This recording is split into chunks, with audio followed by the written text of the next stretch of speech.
Bismillahirrahmanirrahim. Taib, nikmat yang lebih tinggi dari harta itu apa? Ibu-ibu, apa nikmat yang lebih tinggi dari harta? Nikmat sehat. Nikmat sehat. Ada satu orang Jember, orang kaya di Jember dia. Dia sakit dan harus berobat ke Singapura. Berangkat ke Singapura karena orang berduit. Singapura 2 pekan habis 10 M. Yang kalau mungkin kita bekerja sampai mati tidak oleh 10 M. Ini 2 pekan entek 10 M. Dan pulang sakit. Cuma kadangkala kita kurang menghargai nikmat sehat ini. Kita berpikir kalau dapat uang itulah nikmat yang perlu kita syukuri. Tiap hari kita sehat itu jauh lebih nikmat daripada uang yang kita dapatkan. Di atas sehat, kalau tadi disebutkan bahwasanya Pujasera ini bekerja sama dengan Puskesmas ya, dalam rangka ya menjaga kesehatan bagi pelaku bisnisnya dan bagi orang-orang yang datang ke sini. Nikmat yang ketiga itu nikmat aman. Apa gunanya punya uang, sehat, tapi kondisi perang? Kita lihat saudara-saudara kita di Gaza, nggak ada artinya itu uang. Rumah mereka dihancurkan, ya. Rumah sakit dibom. Kemudian pasar mereka juga musnah. Mereka pegang uang, nggak ada gunanya itu uang. Nikmat yang ketiga itu nikmat aman. Dan alhamdulillah Indonesia ini adalah negeri yang aman. Maksudnya kita nggak usah bekerja sama Armed pun insya Allah dijaga sama Armed. Karena terus terang, Ana sudah berangkat ke berbagai negeri, Ana tidak mendapatkan keamanan dan kenyamanan seperti Indonesia ini. Dan nikmat yang paling tinggi itu nikmat iman. Nah, nikmat iman inilah yang menyebabkan kita bikin kajian sekarang. Karena kajian kita bukan untuk menambah penghasilan ibu-ibu. Boleh jadi kajian ini mengurangi penghasilan. Karena seharusnya bapak ibu buka, akhirnya harus buka jam berapa biasanya? Sudah buka biasanya kan. Nah, gara-gara kajian ini rizkiku berkurang. Enggak sebenarnya. Rasul sallallahu alaihi wasallam menyebutkan ya tentang orang yang bahagia. Beliau mengatakan alaihi salatu wassalam, man kana aminan fi sirbihi, barang siapa yang merasa aman di tempat tinggalnya.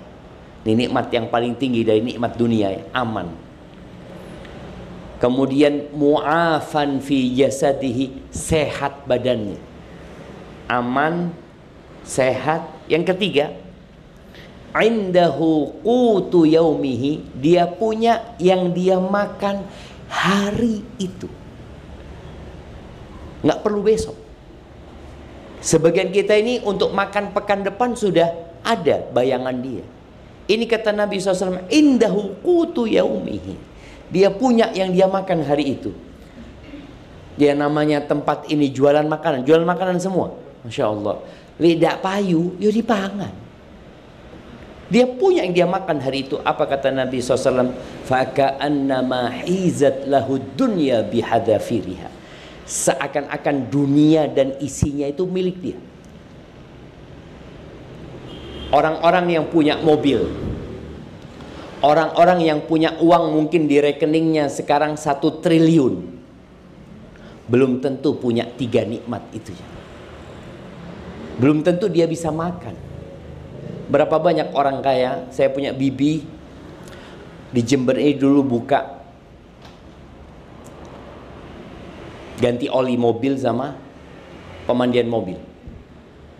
Pernah dia lihat seorang perempuan ya, dengan mobil mewahnya, kemudian gelangi ada mungkin 1/2 kilo yang dia pakai jamaah ya. Ditanya sama bibi ana, ya Allah ibu ini seneng ya hidupnya ya, kata dia. Apa kata ibu ini? Dulu saya itu orang nggak punya, kata dia.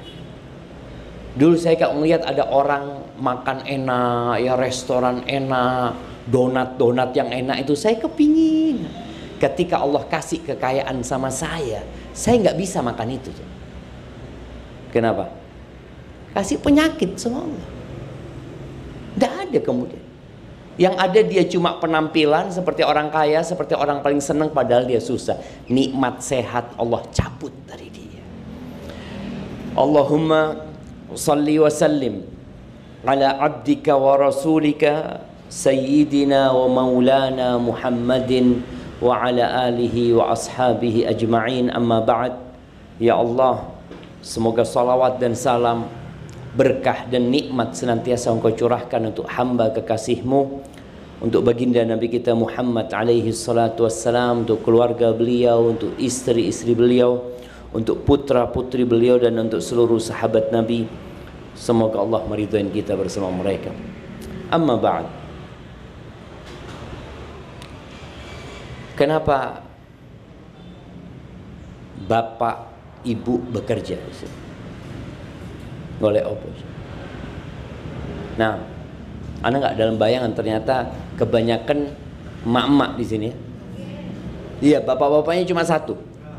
Masya Allah, Masya Allah. Apa yang mendorong ibu-ibu untuk keluar rumah? Kalau boleh Anda tanya. Yang belum nikah siapa? Satu, ibu-ibunya? Oke. Satu, dua. Tapi yang lain sudah nikah? Alhamdulillah. Sudah nikah, sudah cerai? Atau sudah nikah masih bersuami?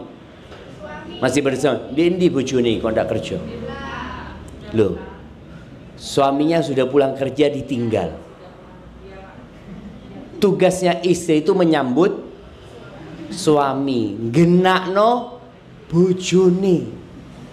Kok bojone teko ditinggal jemaah. Nah, cari apa? Cari uang.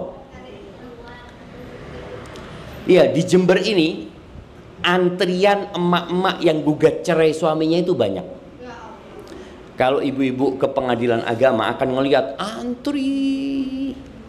Dan ternyata faktor terbesar gugat cerai itu apa? Ekonomi. Kok tahu ibu? Iya, ekonomi. Masalahnya di suami apa di istri?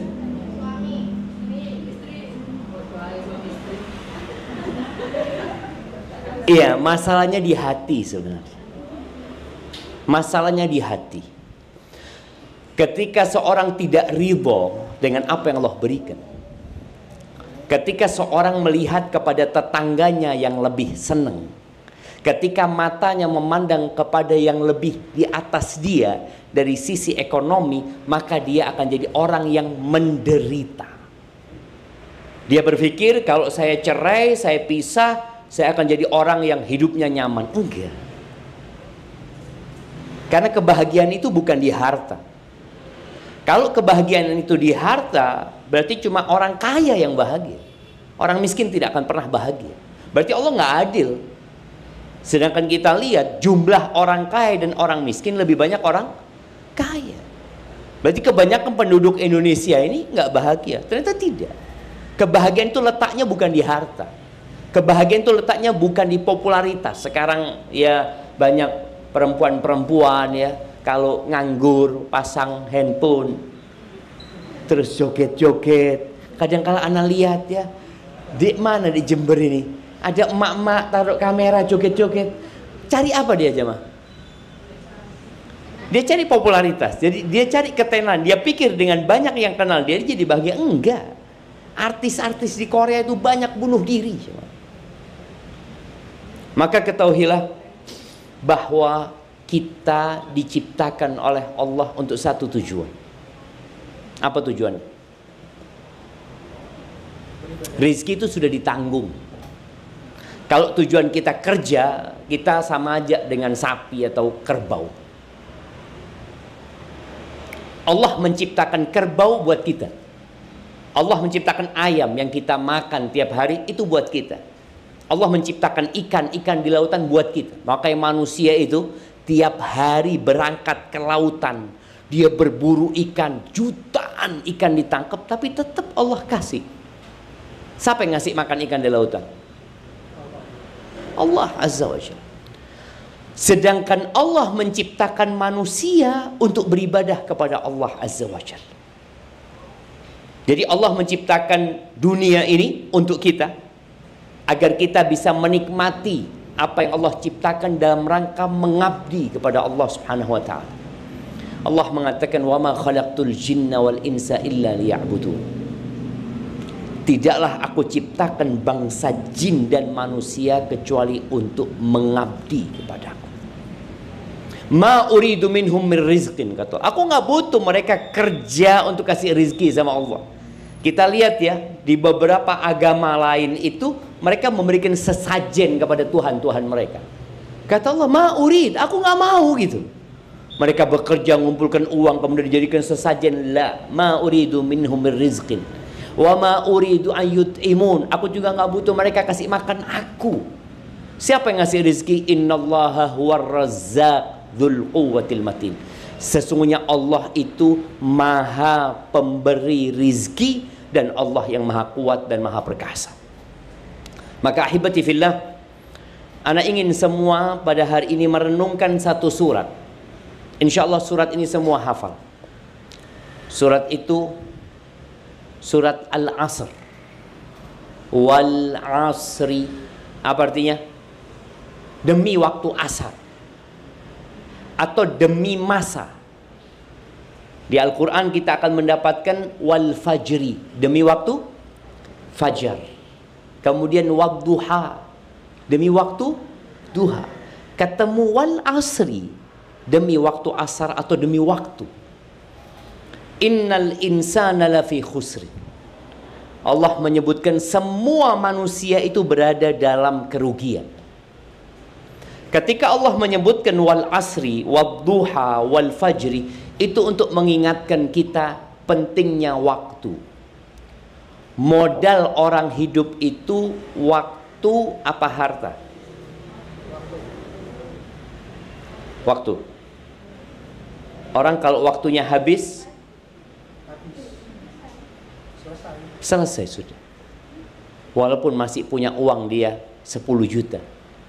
Walaupun dia masih punya rumah yang atas nama dia, dia punya motor atas nama dia, bahkan mungkin dia punya tanah di berbagai tempat di Jember ini, tapi waktunya habis, selesai. Uang yang hilang bisa dicari, tapi waktu yang hilang tidak pernah akan kembali. Ana punya teman di Surabaya, dia pernah bangkrut. Kerjaannya di Jember, dia punya kerjaan di Jember. Dia ngomong, ketika ana bangkrut Ustaz, ana punya utang 64 miliar. Subhanallah, setahun lunas Ustaz. Tapi ana punya waktu yang hilang untuk mencari dunia itu Ustaz, nggak pernah balik. Uang bisa dicari kembali. Maka Allah mengingatkan bahwa waktu itu penting buat kita. Dan hendaklah setiap kita bermuhasabah, umurku piro saiki. Ibu-ibu tahu surat Juz Amma itu berapa surat? Juz Amma. Tahu Juz Amma? Iya. Juz Amma itu dimulai dari Amma yatasaalun sampai An-Nas. Ada berapa surat? Nah, Al-Quran itu berapa surat? Ibu tanya sama Mbah Google, golek pirang surat. Al-Quran itu 114 surat. Berapa surat? 114. Juz Amma itu juz ke-30, itu 37 surat. Paling tidak nih pelaku bisnis yang umurnya 37 tahun hafal Juz Amma. Apa nggak bisa setahun sekali hafal juz satu surat? Tiap tahun hafal satu surat. Bisa nggak? Sangat bisa. Kalau mau. Tapi kita kan nggak mau. Kita beranggapan apa sih manfaatnya? Apa sih gunanya? Lu pikirkan dunia ini apa gunanya? Semua akan ditinggalkan. Rumah akan ditinggalkan. Dan bayangin ya, ibu-ibu tadi yang bekerja, Masya Allah, ninggalkan suaminya, ninggalkan anak-anaknya. Ketika waktunya habis, langsung diusir dari rumah. Tidak akan lama-lama anak itu menjaga jasadnya ibu-ibu. Langsung dimandikan, langsung dikafani. Kalau pakai gelang-gelangnya dilepas, kalau pakai jam-jamnya dilepas, dibawa ke kuburan, ditinggal selama-lamanya. Oh, keluarga mendoakan. Iya, mendoakan paling seminggu. Habis gitu bojone kawin meneng, anak-anaknya bagi warisan, semua ditinggal. Maka tolong kita harus lebih paham mana yang penting dan mana yang lebih penting. Iya, bekerja mengais rezeki penting, tapi ada yang lebih penting buat kita. Maka harapan anak ibu-ibu tadi, kalau umurnya sudah di atas 37 tahun, paling nggak hafal juz amma. Buat apa Ustaz? Itu buat bekal ketika kita mati. Buat bekal ketika kita sendirian di kuburan, nggak ada yang nemenin. Mungkin sesekali keluarga datang, assalamualaikum, dungakno, habis gitu sibuk. Kayak ibu-ibu sekarang sibuk di tempat ini, lupa sama keluarganya, lupa sama suaminya, lupa sama anak-anaknya, sibuk bekerja, berkhidmat kepada orang lain. Ini masih hidup, ya boleh mati. Maka Allah mengatakan innal insana lafi khusrin. Sesungguhnya manusia berada di dalam kerugian. Semuanya, mau presiden, mau tukang sampah. Di bumi ini sekarang berapa penduduknya? Ya ma, berapa jumlah penduduk bumi? Oke, tidak paham. Berapa jumlah penduduk Jember? Ini pelaku bisnis harus mikir. Saya bekerja ini mau dijual ke berapa orang? Berapa jumlah penduduk Jember? Coba lihat di Syekh Google. Mbah Google itu tanya, berapa jumlah penduduk Jember?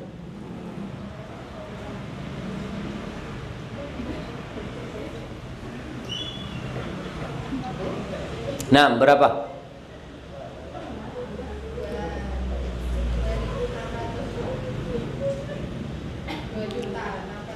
$2,6 juta. Bayangkan kalau yang beli di tenan ini 1%-nya saja. Berapa 1% dari 2,6 juta? 26.000. Bisa nyuguhi makanan buat 26.000 orang? Tidak bisa. Tapi siapa yang ngasih rezeki 2,6 juta itu? Allah yang kasih rezeki sama mereka. Allah menyebutkan semua orang yang ada di Jember, yang ada di Pulau Jawa, yang ada di Indonesia, yang ada di Asia, yang ada di semua benua yang sekarang jumlahnya mungkin 8 miliar manusia, itu semua di dalam kerugian. Illa, kata Allah, kecuali ada 4 hal yang harus dimiliki. Ibu-ibu kalau mau keluar dari kerugian dari jualannya tadi, kerugian nyewa di sini, ada yang nyewa kemudian tidak balik lagi, Mas? Ada kan? Kenapa? Karena dia bisa ngatur waktu juga. Oke, rugi berarti dia. Rugi. Tapi sekarang kalau bicara rugi, ternyata ada 4 hal supaya nggak rugi. Nggak rugi di tenan kita, nggak rugi di rumah kita, nggak rugi keluarga kita, nggak rugi ketika kita mati meninggalkan dunia. Yang pertama kata Allah, illalladzina amanu. Kecuali orang-orang yang beriman. Dan iman ini landasannya adalah ilmu. Ya gimana kalau kita mau beriman tapi kita nggak pernah belajar? Ada penyakit namanya iri dan dengki. Ini jualannya nggak ada yang sama, Mas. Beda-beda. Delok tonggone kok rame yo. Kok enggak dukun yo. Serame dia. Iya. Ketika iman lemah dan boleh jadi dia akan berangkat ke dukun. Ketika konsep rizki yang berkaitan dengan iman, tadi kita sampaikan, pemberi rizki siapa? Allah Azza wa Jalla. Tapi sebagian orang masih berangkat ke dukun, masih cari penglaris. Di Jember ini di mana tempat penglaris? Hah? Di mana? Oh, belum tahu.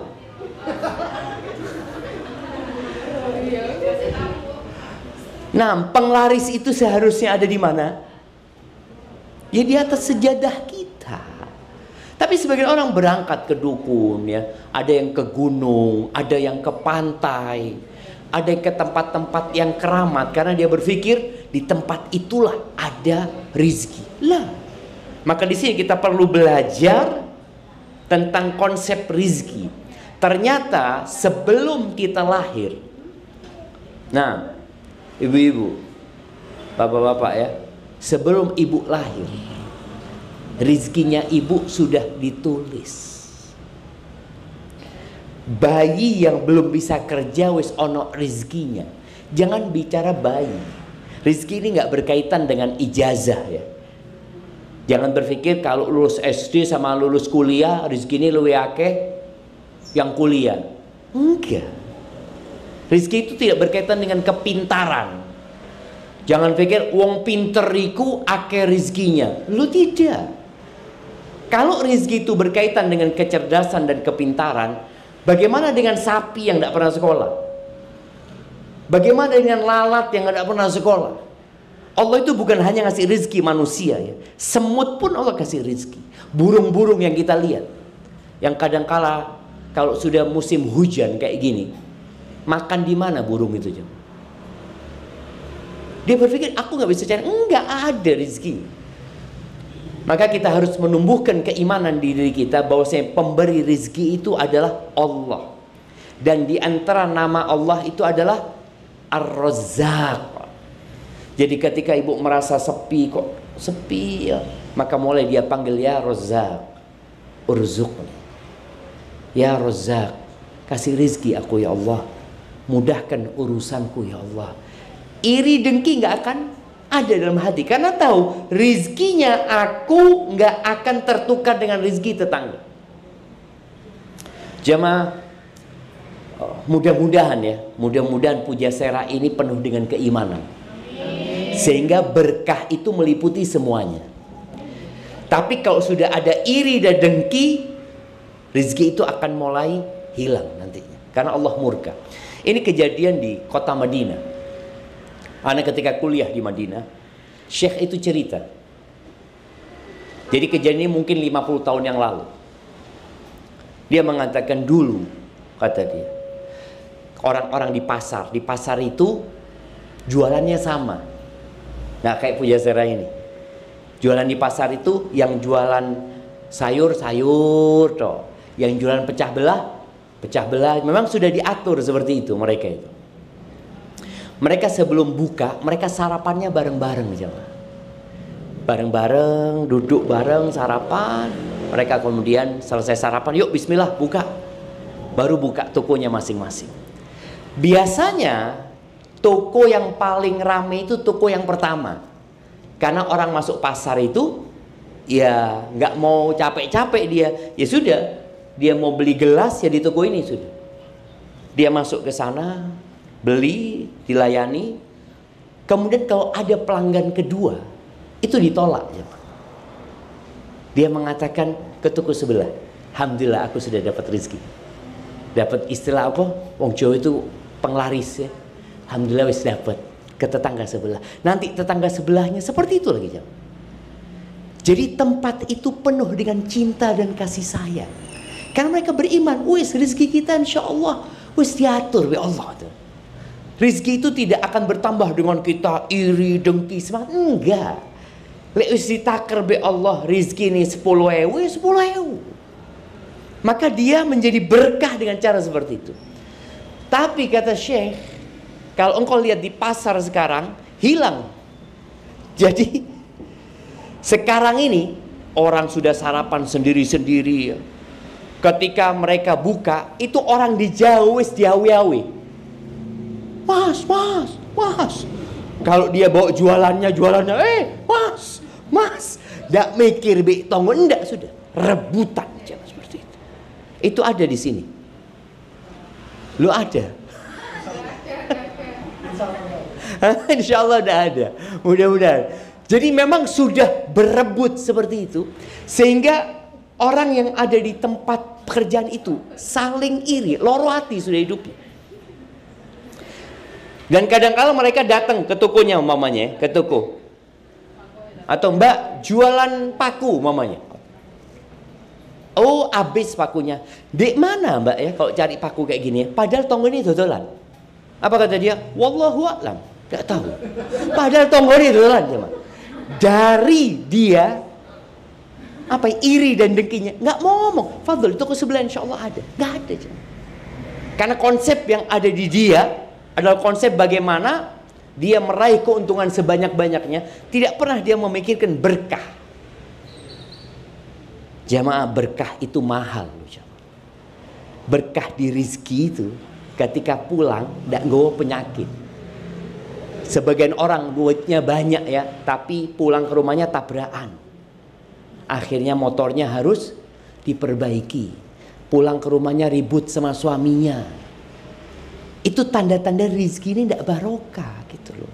Maka hendaklah kita kembali kepada iman bahwasanya Allah yang memberikan rizki, dan kita diciptakan sudah ditanggung rizkinya sama Allah, dan tugas kita adalah beribadah kepada Allah. Niatkan ketika keluar dari rumah, niatkan mencari rizki dengan niat yang baik. Apa niat yang baik? Yang pertama, ya kalau bicara suami ya, yang bertugas untuk memberikan nafkah itu siapa ibu-ibu? Suaminya ibu-ibu nggak ngasih nafkah? Terus sekarang ngapain? Cari tambahan. Buat apa?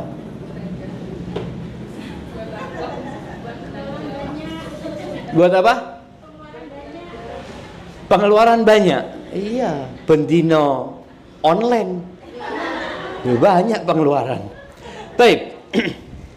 Niat mencari rezeki ini dari awal tadi kita bicara ada 4 kriteria agar orang tidak merugi. Yang pertama adalah ilmu. Ilmu yang menjadi landasan keimanan. Hendaklah semua memperbaiki niatnya. Rasul SAW ketika melihat seorang laki-laki bekerja dengan semangat, dengan sungguh-sungguh, maka Nabi SAW mengatakan kepada para sahabatnya, kalau orang ini keluar rumah bekerja dalam rangka memberikan nafkah kepada anak-anaknya yang masih kecil, niatnya itu ngasih nafkah, fahuwa fi sabilillah, maka orang ini di jalan Allah. Kalau dia mati, insya Allah mati baik, karena dia di jalan Allah Azza wa Jalla. Yang kedua, kalau dia keluar rumah dalam rangka memberikan nafkah kepada kedua orang tuanya yang sudah sepuh. Karena kalau dua orang tua sudah sepuh, udah nggak mampu, mau nggak mau anak harus kerja gitu loh, untuk memberikan nafkah kepada orang tuanya. Niatnya untuk memberikan nafkah kepada kedua orang tuanya, fahuwa fi sabilillah, maka dia di jalan Allah Azza wa Jalla. Yang ketiga, kalau dia keluar rumah, mungkin dia belum menikah, mungkin juga orang tuanya kaya, dia keluar rumah bekerja dalam rangka untuk menjaga kehormatan dirinya, agar dia tidak jadi benalu di masyarakat, agar dia tidak makan haram, agar dia tidak jadi beban di keluarganya. Aku kerja supaya nggak ngerepotin keluarganya, menjaga kehormatan dirinya. Kata Nabi SAW, fahuwa fi sabilillah, maka orang ini di jalan Allah. Yang keempat, tapi kalau dia keluar rumah kerja mengais rezeki dalam rangka berbangga-banggaan dengan hartanya, mau ganti sepeda motor sing luwe api karena tonggone baru beli sepeda motor. Ada yang kerja seperti itu coba. Ngelihat tetangganya rumahnya direnovasi, maka dia daftar kerja ke Korea, ke Taiwan, ke Malaysia. Tujuannya untuk berbangga-banggaan, bukan untuk memberikan nafkah, tidak. Kata Nabi SAW, fahuwa fi sabilis syaitan, maka orang ini di jalannya setan. Maka coba, kenapa ibu-ibu kerja? Kalau tujuannya tadi untuk kesenangan ternyata, untuk berbangga-banggaan. Karena kadang-kala kita ngelihat tonggo ganti sepeda motor, kita loro telung dino. Periksa ke dokter, kenapa? Nggak ono katanya. Terakhir kasih tahu tetangganya baru ganti motor. Oh, ada hasut, ada iri. Maka tolong semuanya memperhatikan. Kenapa dia bekerja? Dan pentingnya ilmu ini, ya ilmu dagang umpamanya, harus belajar. Makanya kenapa pihak manajemen tempat ini berusaha untuk memberikan ilmu? Karena tujuannya untuk kebaikannya ya para tenan di sini. Bagaimana pulang berkah. Dia tidak melakukan penipuan. Dia tidak melakukan perbuatan yang dibenci oleh Allah Azza wa Jalla. Dia tahu mana yang halal dan mana yang haram. Ibu-ibu tahu Taman Gading? Tahu? Di sebelah Taman Gading itu, atau setelah Taman Gading itu ada pabrik roti di sana. Tahu ya? Anak pernah suatu hari sore-sore parkir di sana karena istri anak turun beli sesuatu, nggak salah. Pas waktu itu, waktu pulang orang kerja dari pabrik, keluarlah ini. Rata-rata yang bekerja adalah mak-mak ya. Keluar. Setelah keluar, anak perhatikan karena di mobil mereka nggak kelihatan ya. Ada yang mengeluarkan roti dari susunya ya. Masuk di tas, mengeluarkan roti dari perutnya. Loh, ini kok iso ngomong? Ternyata dia bawa yang haram. Yang mungkin anaknya dikasih makan yang haram. Mungkin orang tuanya dikasih makan yang haram. Dan mungkin ketika dia ngambil dia bangga. Padahal daging mana saja yang tumbuh dari yang haram, neraka tempatnya. Maka mohon nanti ya, ini kajian perdana, nanti ada kajian lanjutan yang akan membahas mana yang boleh dan mana yang tidak boleh. Kadangkala ada kembalian ya. Ada orang beli kemudian tidak ada kembalian. Kembaliannya cuma 2.000. Mas tidak ono susu mas. Padahal ono susu. Terus yang tidak apa-apa, ikhlas sudah. Kalau benar nggak ada kembaliannya dan dia ikhlas, alhamdulillah rezeki. Tapi kalau ternyata ada kembaliannya dan kita mengatakan tidak ada kembaliannya, haram yang 2.000, cuma 2.000 haram. Baik, itu yang pertama, ilmu, pentingnya ilmu. Maka kita perlu belajar. Dan harapan Ana sekali lagi, ibu-ibu ini, para pelaku tenan ini, pelaku bisnis ini bisa menghafal surat juz amma. Sekarang mudah jamaah ngafal no. Tinggal taruh headset di telinga, rungokno. Wadduha wallaili idza saja. Sak jam dengerno insyaallah hafal.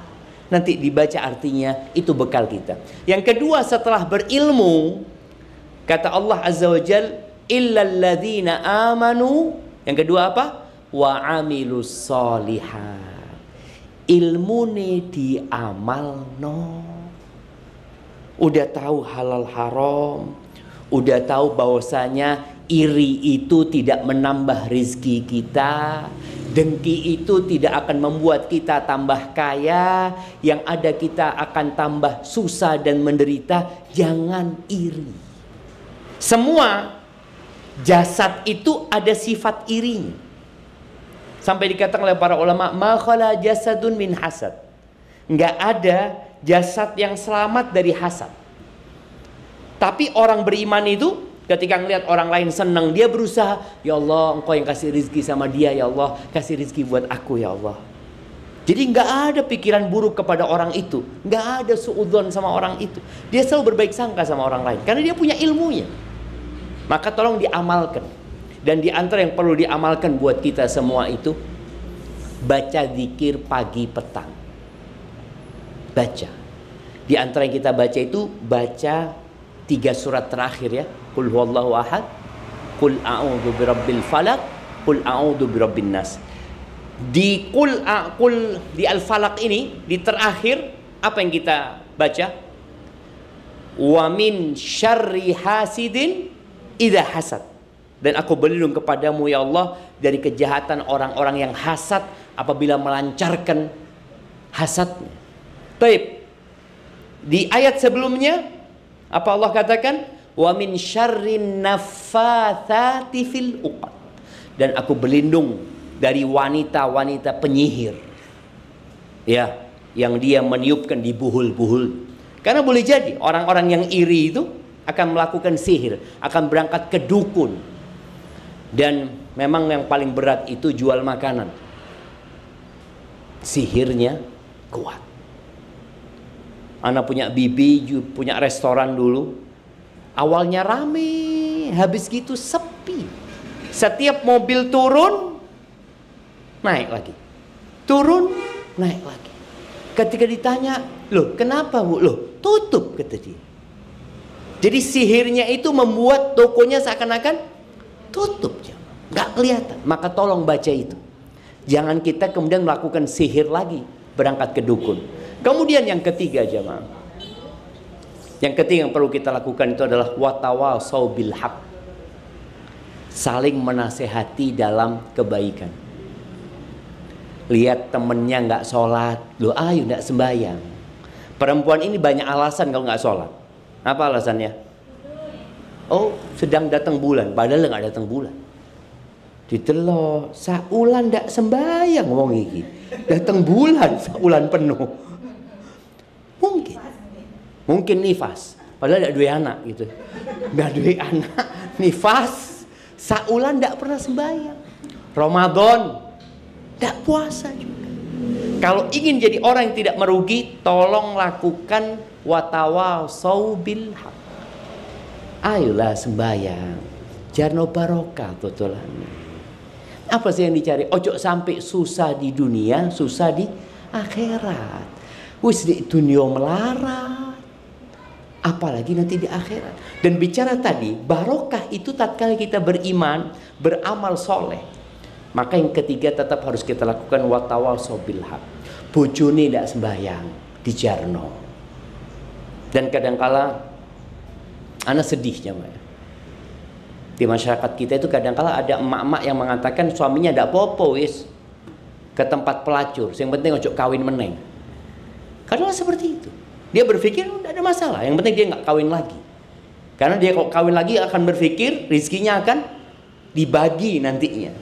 Tapi ketika dia berzina, yo paling saulan sepisan. Na'udzubillah min dzalik. Tolong jangan sampai membiarkan kemungkaran terjadi di rumah. Paling tidak masalah sholat, anak-anaknya ketika nggak sholat diingatkan. Apalagi kalau anak laki ya, ketika adzan memandangkan, katakan mas, wis adzan mas. Iya, kerungu. Oh ya wis. Cuma kita tiap hari mas sudah adzan untuk mengingatkan dia dengan sholat. Dan di sini tolong saling mengingatkan. Dan bentuk kajian ini adalah watawasau bil haq. Yang keempat, watawasau bis sabr. Saling mewasiatkan dalam kesabaran. Jadi kalau ya ini kan ada 4 kriteria. Kriteria pertama dan kedua itu memperbaiki diri sendiri, belajar dan beramal. Yang ketiga dan keempat ini memperbaiki orang lain. Dan biasanya orang kalau sudah memperbaiki orang lain itu akan dibenci. Ibu-ibu tahu bagaimana Rasulullah SAW 40 tahun di Mekah itu dicintai sama penduduk Mekah. Penduduk Mekah memberi sebutan apa kepada Nabi SAW? Al-Amin. Radina bil amin. Oh, orang yang terpercaya, orang yang amanah. Tapi ketika Nabi SAW mendapatkan wahyu dan mulai berdakwah, hilang semua pujian itu. Yang ada celaan, dikatakan penyihir, dukun, orang gila, pendusta. Dan ketika kita naik levelnya memperbaiki orang lain, maka kita akan dibenci. Wes, gak usah melok-melok urusane wong, urusono awakmu dewe. Akan muncul hal itu. Tetap kita nggak boleh berhenti. Oh enggak, awakmu dulurku. Engkau beriman, aku beriman, dan aku melihatmu melakukan kecurangan. Umpamanya melihat temannya melakukan kecurangan di tempat ini, jangan pura-pura tutup mata, jangan. Ya katakan bertakwalah kepada Allah, jangan, tidak boleh. Ya orang nggak akan suka, nggak ada masalah. Tapi kita sudah melaksanakan tugas kita. Tapi semoga 4 kriteria itu bisa kita kumpulkan. Lalu jamaah berkaitan dengan hubungan antara anak buah dengan atasan. Hubungan antara pembantu dengan pemilik. Itu atau antara pemilik dengan pembantu. Itu juga harus dipelajari. Jadi orang itu kalau nggak punya modal usaha, maka tolong modal utama jangan ditinggalkan. Modal utama orang bekerja itu jujur. Jujur. Kata Nabi SAW, at-tujar fujar. Pedagang-pedagang itu penjahat. Pedagang-pedagang itu apa? Penjahat. Illa man barra wa sadaq. Kecuali yang baik ketika dia berbisnis dan jujur. Karena pedagang itu untuk jujur takut jemaah. Takut apa? Takut dagangannya nggak laku. Ditanya, ini pakai tambahan gula nggak yang jual jus umpamanya? Pakai tambahan gula? Oh enggak, murni. Murni. Padahal tambah gula jemaah. Tapi mengatakan murni. Kenapa kalau dia ngomong tambah gula? Takut orang ini tidak balik lagi. Padahal orang ini ketika bikin jus di rumahnya, kok kecut ya? Aku lihat tuku di kono manis kata dia. Oh paling gak dukun di kono. Padahal enggak, gak gula. Gak dukun. Jadi tadi para pedagang itu dikatakan mereka penjahat kecuali yang jujur dan baik ketika melakukan bisnisnya. Maka tolong kejujuran ini dijaga. Dan ya ada bos yang tidak hadir di sini. Ada kan? Ada yang model yang jaga itu orang lain. Maka dituntut kejujuran dia itu lebih lagi. Tapi kalau bos ya mau nggak mau karena dia sendiri yang punya, dia yang jualan, maka dia akan berusaha untuk sejujur-jujurnya kepada diri sendiri. Dan orang yang menjalankan amanah ini berkah lagi rizkinya nanti. Dan itu mungkin yang Ana dapat sampaikan nanti untuk pembahasan halal haram pada kesempatan yang lainnya. Ana akan buka sesi tanya jawab buat jamaah yang hadir di sini atau buat para pelaku bisnis, dan Ana bersyukur sekali jamaah bisa menyampaikan ini kepada orang-orang yang mungkin kalau pengajian di masjid tidak teko. Kenapa? Karena sih dodolan, dia nggak bisa. Tapi karena ini diwajibkan, diwajibkan. Tidak wajib hadir. Kalau bisa hadir. Kalau setiap kajian berapa kali nggak hadir, dikasih catatan merah gitu kan. Jadi terpaksa teko, terpaksa harus hadir. Tapi nggak ada masalah. Ada orang yang masuk surga itu dipaksa zaman. Dipaksa. Mudah-mudahan dengan hal seperti ini kita bisa lebih termotivasi untuk belajar lagi. Tapi silakan kalau ada pertanyaan, monggo. Nah.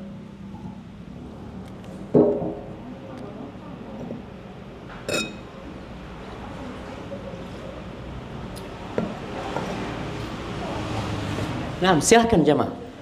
Silakan apapun yang ditanyakan, khususnya yang berkaitan dengan kehidupan kita sebagai hamba Allah Azza wa Jalla. Monggo. Iya, silakan, Pak. Waalaikumsalam warahmatullahi wabarakatuh. Ya, Ustaz, ini saya mau tanya. Kadang kan orang itu khawatir untuk rezeki yang akan datang gitu, Ustaz. Itu berdosakah yang punya pikiran kayak gitu? Terus gimana caranya biar nggak khawatir gitu, Ustaz? Kadang kan apa ya? Karena belum terjadi gitu ya. Jadi mesti ada pikiran terus gitu, Ustaz. Terima kasih. Assalamualaikum. Masya Allah, barakallahu fiik. Iya, jadi kekhawatiran kepada masa depan ini termasuk ujian dari Allah Azza wa Jalla. Allah Azza wa Jalla mengatakan, "Walanabluwannakum bisyai'in minal khauf." Kami akan memberikan ujian kepada kalian yang bentuknya itu rasa takut, cemas. Takut gimana anak-anak nanti mau sekolah ya. Takut gimana saya kalau sakit. Ada banyak kekhawatiran yang berkaitan dengan masa depan sebenarnya. Maka kalau kita belajar, ternyata konsep mencari rizki yang paling utama itu bukan bekerja, tapi tawakal. Maka kita kalau keluar rumah, apa yang kita baca? Bismillahi tawakkaltu 'ala Allah. La haula wala quwata illa billah. Kita mengatakan dengan nama Allah, aku serahkan semuanya kepada Allah. Tidak ada daya, tidak ada kekuatan kecuali dengan Allah Azza wa Jalla. Artinya, ketika ibu buka toko, buka tenannya, dan Allah katakan nggak ada orang yang datang, nggak ada orang yang datang. Mau kita buka sebelum subuh, mau kita buka sampai tengah malam, tapi Allah katakan nggak ada yang datang ke toko itu, nggak ada yang datang. Maka kita harus benar-benar menyerahkan semuanya kepada Allah. Dan ketika rizkinya ibu habis, berarti ajalnya datang. Jadi ketika ibu masih punya rizki, ibu nggak akan mati.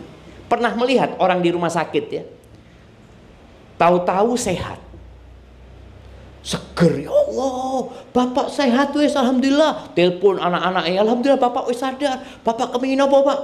Bapak kepingin jus. Jus apa di sini? Ada yang jualan jus di sini? Apa yang ada di sini?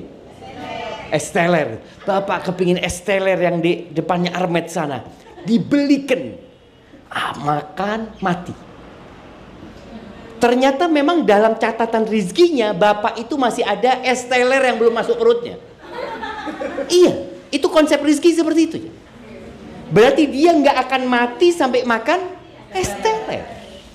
Itu terjadi. Maka kita harus yakin. Maka tatkala orang bertawakal kepada Allah, dia menyerahkan kepada Allah, dia tenang. Dia akan tenang. Maka besok gimana? Besok ya terserah Allah. Kalau masih ada waktuku, rizkiku ada. Pasti ada. Dan Nabi SAW mengatakan tentang tawakal. Tawakalnya bukan amalan lisan ya. Tawakalnya amalan hati. Jadi jangan pernah oleh ngonosa turu-turuan aja deh oma. Ya enggak. Tawakal itu orang bekerja itu harus tawakal hatinya. Raganya berusaha tapi hatinya bekerja. Raganya berusaha, hatinya menyerahkan kepada Allah. Dia tidak berpikir, oh aku wong sing pinter, pangananku enak. Ini enggak. Mau makanannya seenak apapun, kalau Allah katakan tidak ada rizkinya, enggak ada. Nabi SAW mengatakan, "Lau annakum tawakkaluna 'ala Allah haqqa tawakkulihi." Kalau kalian bertawakal kepada Allah dengan sebenar-benarnya tawakal, la razaqakum kama yarzuqut tayr. Maka Allah akan kasih rizki kepada kalian seperti Allah ngasih rizki kepada burung. Kepada burung. Taghdu khimasan. Burung itu punya kulkas. Dia mikir, oh ini sudah musim hujan. Boleh jadi hujan dari pagi sampai sore. Ya apa kalau kita nyimpen makanan hari ini buat besok? Nggak ada. Kita nggak akan temukan burung itu punya tempat penyimpanan. Beda sama semut. Semut masih punya tempat penyimpanan. Tapi kata Nabi SAW, Allah akan kasih rizki kepada kalian seperti Allah ngasih rizki kepada burung. Berangkat di pagi hari dalam kondisi lapar, pulang sore hari dalam kondisi kenyang. Kita lihat ya, orang yang nanam padi, kalau sudah menguning, itu digesu manuk-manuk itu. Tapi manuk-manuk itu nunggu lagi ya. Orangnya tidur, makan dia. Pokoknya rizki dia akan sampai. Maka tadi, ketika seorang bertawakal kepada Allah, maka dia akan tenang. Ini yang harus dilakukan oleh seorang pelaku bisnis. Ketika dia bekerja, ya dia bertawakal kepada Allah. Kalau rizkiku ada ya Allah, aku akan pulang bawa rizki. Dan tolong yang didapatkan itu disyukuri. Jangan pernah mengatakan, ya Allah cuma ini. Jangan. Berapapun jumlahnya katakan alhamdulillah. Alhamdulillah ya Allah. Kalau nggak dapat apa-apa, umpamanya ada yang pernah buka kemudian tidak ada yang beli. Ada. Anak punya teman di Jember, dia buka pres-presan motor jemaah. Motor yang kadang-kala tabrakan atau apa itu dipres lagi ya supaya lurus ya. Dia buka jam 8 kalau nggak salah atau jam berapa lupa sampai jam 5. Dia ngomong, Ustadz waktu itu ana cuma punya uang tinggal 20.000, sudah ono dia. Nunggu ana. Pas jam 5 ana mau tutup. Datang satu orang. Mas, iso ngepres. Apa kata orang ini? Sampean sing tak anteni, Mas. Sampean bismillah, tafadhol gitu. Tadi Allah akan kirimkan rezeki ketika kita berbaik sangka sama Allah. Terus jangan pernah suudzon sama Allah SWT, dan tinggalkan sifat iri tadi. Maka kembali ke rasa takut, menghilangkan rasa takut itu dengan bertawakal kepada Allah Azza wa Jal. Dan ketika kita nggak dapat uang, bersyukur atas nikmat apa? Sehat. Alhamdulillah, aku ndak oleh duit tapi aku mulai sehat. Ada orang yang banyak duitnya mulai tabrakan. Aku alhamdulillah sehat. Jadi sampai rumah katakan alhamdulillah ya Allah, aku selamat ya Allah sampai rumah. Jadi gitu. Jadi tawakal dan terus berbaik sangka sama Allah Subhanahu wa taala, dan yakin rezeki itu sudah ditetapkan sama Allah. Makanya boleh jadi sebagian emak-emak ini keluar rumah karena nggak bersyukur. Suaminya bawa fulus, perak saun mas, aku iso lu ya gitu mas. Itu nggak bersyukur. Ketika nggak bersyukur ya selesai, seperti minum air lautan, nggak akan pernah puas. Dapat berapapun nggak akan pernah puas. Gitu. Barakallahu fiik, seperti itu jadi. Dan juga di antara bentuk mencari rizki ya. Jadi ketika umpamanya nunggu, digunakan buat apa? Sebagian orang dengan adanya handphone sekarang, waktunya habis, nggak ada manfaat. Maka tolong manfaatkan waktu dengan istighfar.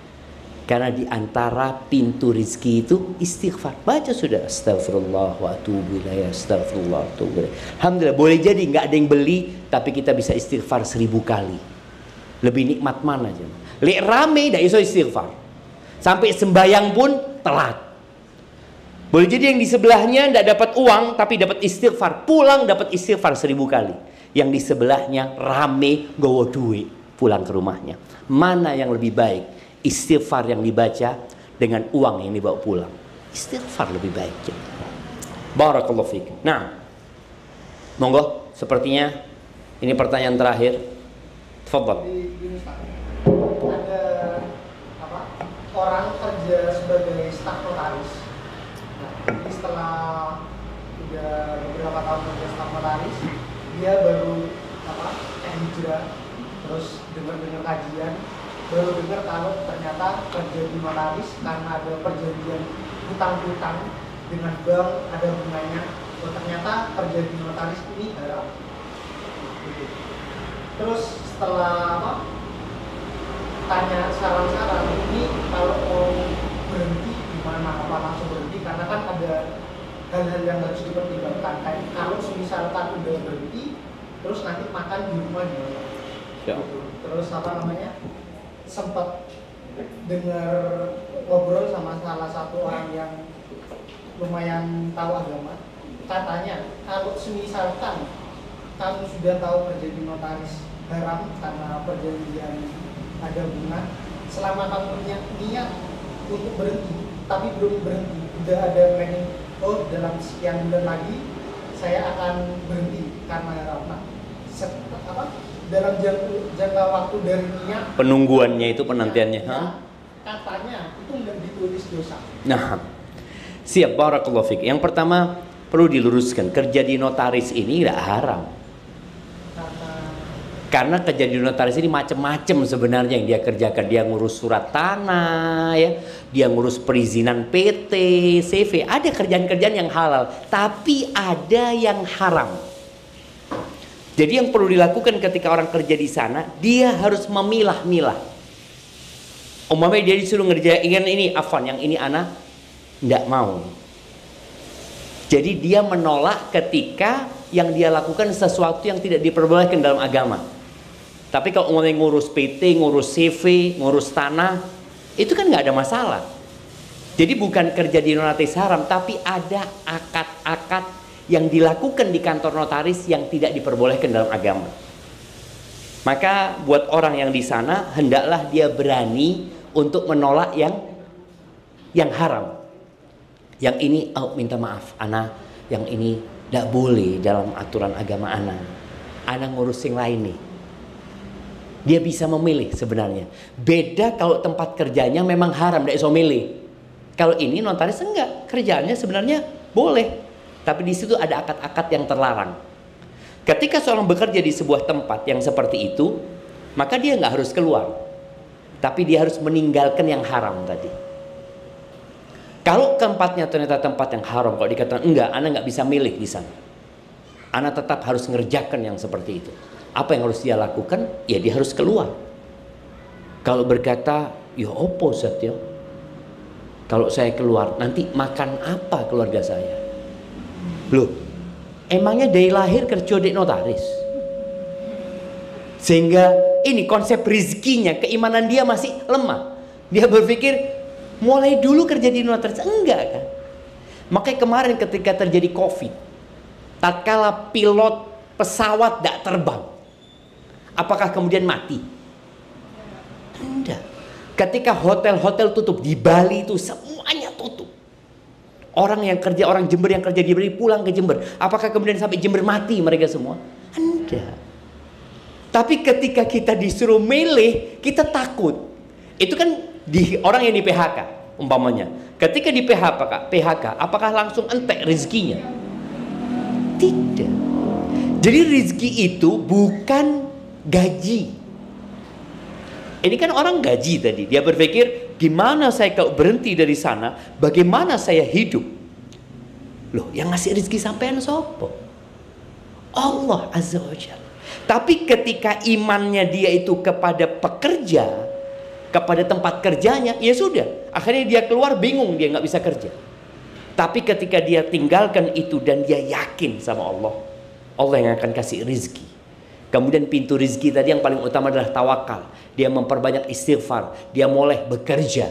Apa saja yang bisa dia kerjakan, yang penting halal umpamanya. Insya Allah dia tetap bisa makan gitu. Jadi bicara apakah dia harus keluar tergantung kondisinya. Yang jelas kerja di notaris itu tidak dikatakan haram. Tapi di sana ada akad-akad yang diharamkan. Itulah yang seharusnya dihindarin. Seperti itu. Jadi kalau dikatakan apakah ketika niat keluar, ya keluar sudah.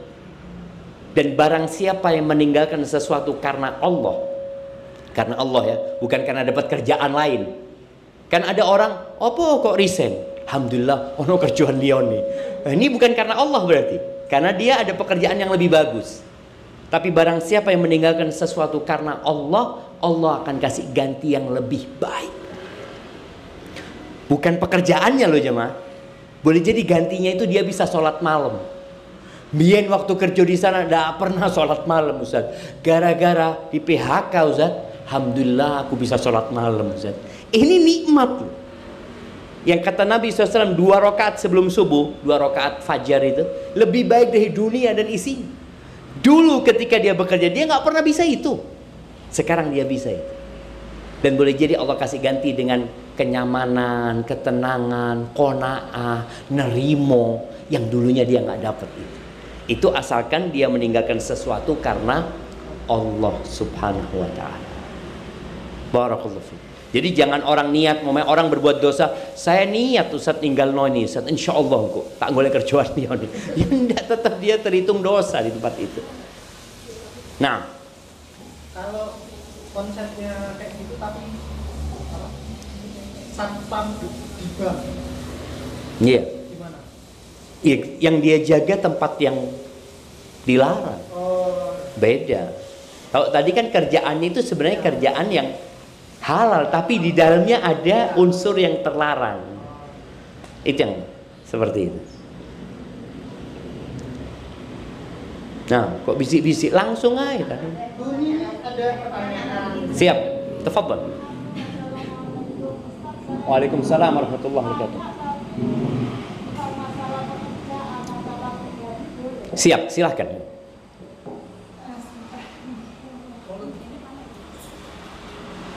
Saya itu punya tabungan. Tabungan itu kalau suami saya meninggal, apa harus? Tabungan itu uangnya siapa? Uangnya kita bekerja sama suami. Oh, jadi ibu kerja sama suami, uangnya ditabung bareng-bareng. Dulu tuh punya rumah besar Punya siapa rumah itu? Punya saya sama suami. Oke, berarti punya berdua. Nah, Yang harganya tuh lumayan. siap. Itu saya simpan. Oke, disimpan. Nah itu kira-kira namanya waris apa enggak? Ketika suami meninggal Iya. atau ibu meninggal? Suami meninggal. Ketika suami meninggal, yang waris itu yang uangnya suami. Kalau itu kan uangnya dua orang, umpamanya uang itu 100 juta anggap, punya milik dua orang.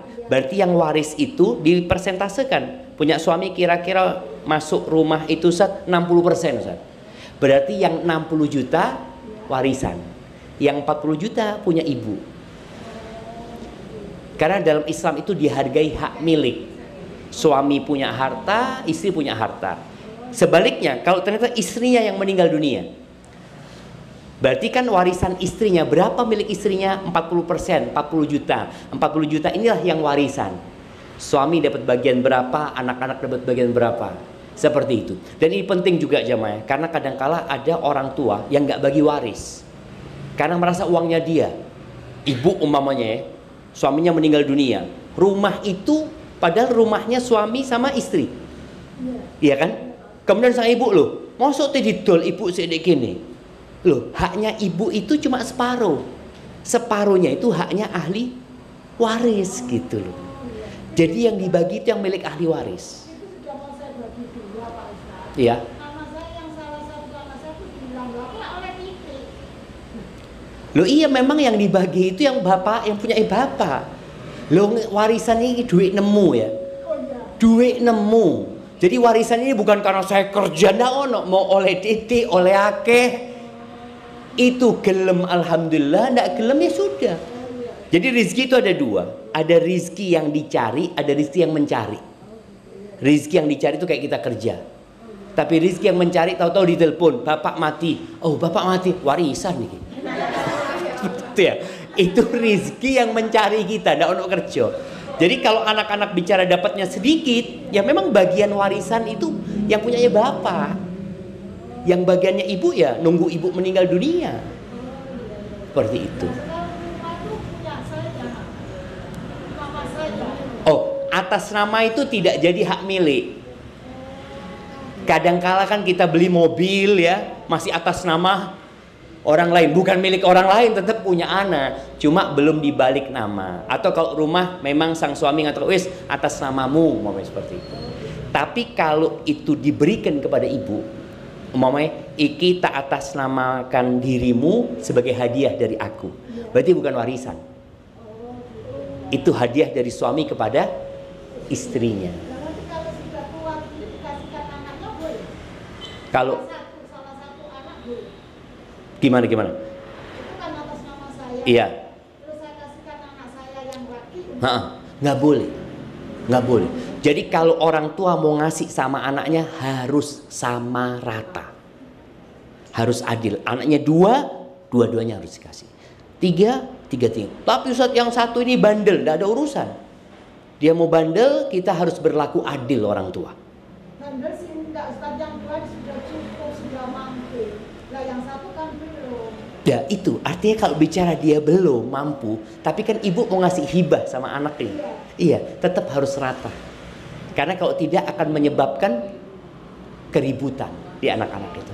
Kecuali ibu ngomong sama anak-anaknya, ngatakan, nak, ibu kepingin ngasih ke adikmu yang paling cilik, ridho awakmu. Jadi minta keridoan anak-anaknya. Kalau anak-anaknya enggak lah bu, aku juga butuh duit ini itu, ya sudah. Memang kalau bicara pemberian orang tua kepada anaknya harus adil. Seperti itu. Kalau warisan masalah uang, yang separuh punya saya, separuh punya suami. Iya, yang meninggal itu yang dibagi. Seperti itu. Barakallahu fiik. Nah, kayaknya sudah jam 5 lewat. Insya Allah kita bisa lanjutkan pada pertemuan-pertemuan yang akan datang. Ana kembalikan ke MC, kita berdoa memohon kepada Allah Azza wa Jalla. Allahumma qsim lana min khasyatika ma tahulu bihi bainana wa baina ma'asik, wa min ta'atika ma tuballighuna bihi jannatak, wa min al-yaqini ma tuhawwinu bihi alaina masa'ib ad-dunya, wa matti'na bi asma'ina wa absarina wa quwwatina ma ahyaytana waj'alhu al-waritha minna. واجعل ثأرنا على من ظلمنا وانصرنا على من عادانا ولا تجعل مصيبتنا في ديننا ولا تجعل الدنيا أكبر همنا ولا مبلغ علمنا ولا تسلط علينا من لا يرحمنا ربنا آتنا في الدنيا حسنة وفي الآخرة حسنة وقنا عذاب النار وسبحان ربك رب العزة عما يصفون وسلام على المرسلين والحمد لله رب العالمين.